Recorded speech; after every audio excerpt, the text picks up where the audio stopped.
Hi, my name is Thomas.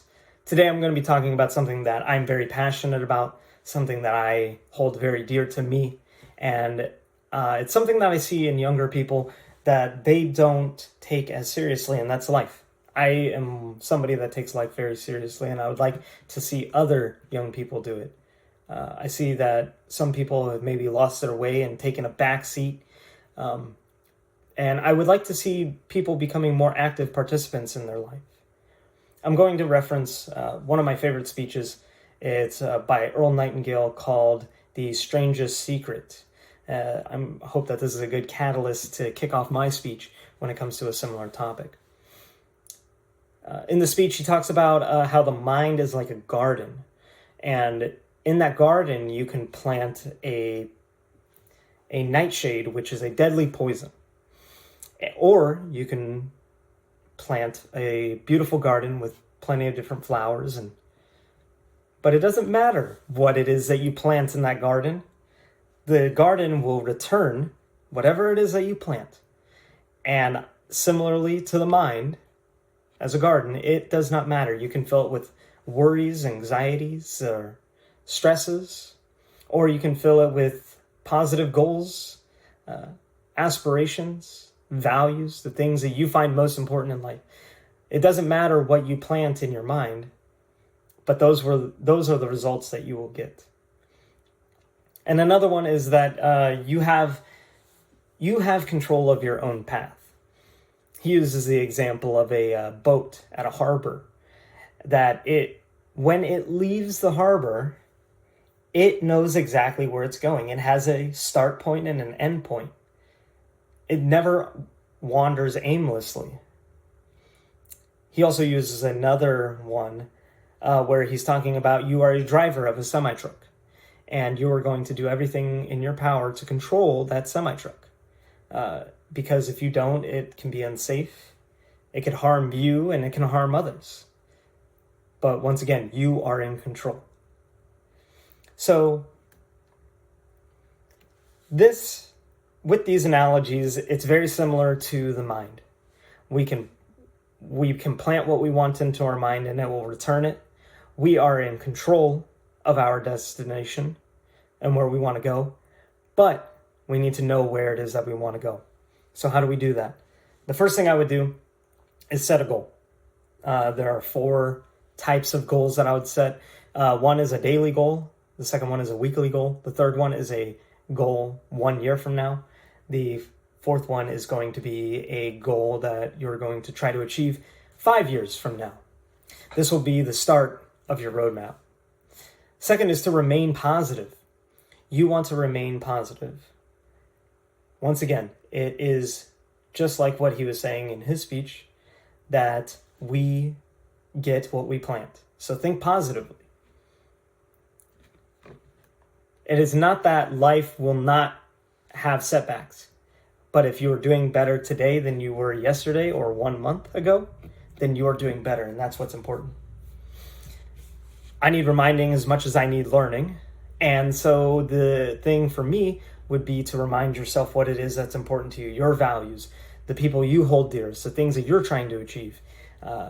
Whatever it is that you want most in life, remind yourself of that, because that is going to continue pushing you forward. This is a reminder as well. Value your time and value your mind. Both of these things were given to us for free. However, we take them for granted because there's no monetary value. But in reality, these are more valuable than any sort of gold or diamonds or any precious metals on this earth.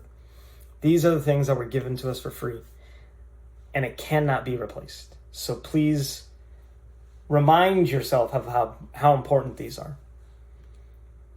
So now that we kind of have these ideas, it's going to build our foundation. So once you start introducing some of these concepts and ideas that I've talked about into your life, they start to become habit. They will start off hard, but as time goes on and you continue to push through it, they will become more of who you are, and they will start to become non-negotiable. And in my opinion, the way that you do one thing is the way that you do everything. So if you apply these goals and concepts with the same level of intensity that you say you want something, then you will, once again, you will reap what you sow. It's what you plant in your mind. This also develops your character, and it also forms better relationships. And here's how. When something is so deeply ingrained in you and it becomes a part of you, when something is no longer negotiable, that is a lifelong being. That is no longer a passerby in your life. It is something that is incredibly important to you, and it doesn't waver when a challenge or the new thing comes out. It's something that is so ingrained into you that all you can do is focus on that. That will gravitate towards some other people who have the same vision, the same ideas as you, because it's so contagious, because you are being unapologetically yourself. You're being the most authentic version of yourself.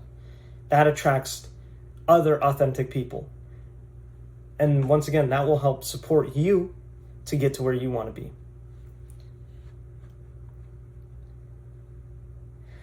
So, there is an argument to be made that life is short, and that I don't want to have to do these hard things, that I want to have fun, I want to enjoy myself, and I just don't want to worry about this stuff right now. But conversely, I would say the exact same thing as to life is short. So take life seriously, because the whole idea would be that you want to build a meaningful life, something that is focused on lifelong desires, not quick fixes or vices, or fleeting thoughts of inspiration that you get suddenly. The whole idea would be to do something that is lifelong. So I have some things that are growing in popularity, along with some statistics that are only taking away from what we talked about today. They are not adding to lifelong values. They are only taking away from your energy and taking up your time. The first one would be doom scrolling. I'm sure a lot of people are aware of this, but it's just going on your phone, going on different social medias and talking with different people. And it is only a time suck. It only takes. Sure, you might learn a thing or two here and there, but is the amount of time spent worth it? That's debatable. The second one that I'm seeing is gambling. That is growing at an insane rate. And so as of 2024, the U.S. had projected about $72.08 billion in revenue just from gambling alone. And that was in the United States. And in 2028, it's projected to be at roughly 700 billion worldwide. So it's only going up. Gambling, people who have a gambling disorder are 15 times more likely to commit suicide, and it's considered to be amongst the highest suicide rates amongst all vices. The next one would be a lack of marriage and children. There's a report from the United States Census in 2024 showing that the median income is $663,360, and it shows that the median married income is $128,700. Even though those two are about double, we can see from the data that a single male, their median income is roughly $71,000, while the married male has a median income of $83,260. The demographic that has the highest income is one that I believe focuses on strong traditional values, focuses on family and health and education and community, but seems to lack in other communities in the United States, and that's amongst Asian Americans. Another thing that's I see that is growing in popularity that I think is only a detriment is drugs. The narrative that drugs like marijuana are not harmful to society is something I disagree with. It used to be called a gateway drug, but now the message surrounding it is that it would help for anxiety.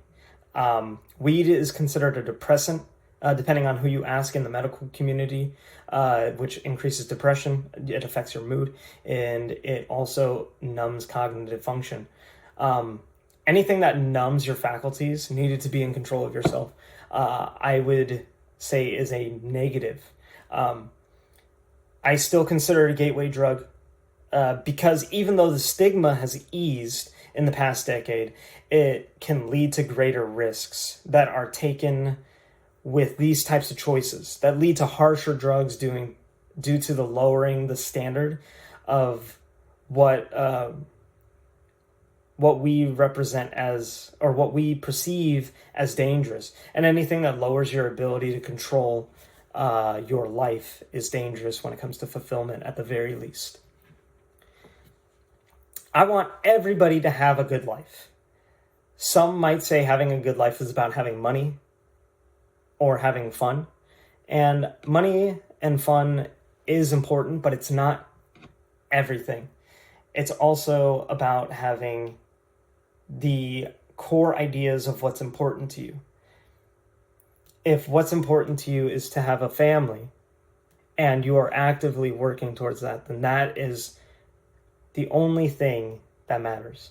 The happiest people I have seen are people who make choices and act upon those choices based off their own volition. They are not easily influenced by outside sources. So today I would want you to look at yourself and see what you find dissatisfactory in your life. Think about the person that you would look up to, and the idea would be here to become that person. It's not easy, but it's easier than you think. Hard choices, easy life. Easy choices, hard life. Become an active participant in yours and take life seriously. Thank you.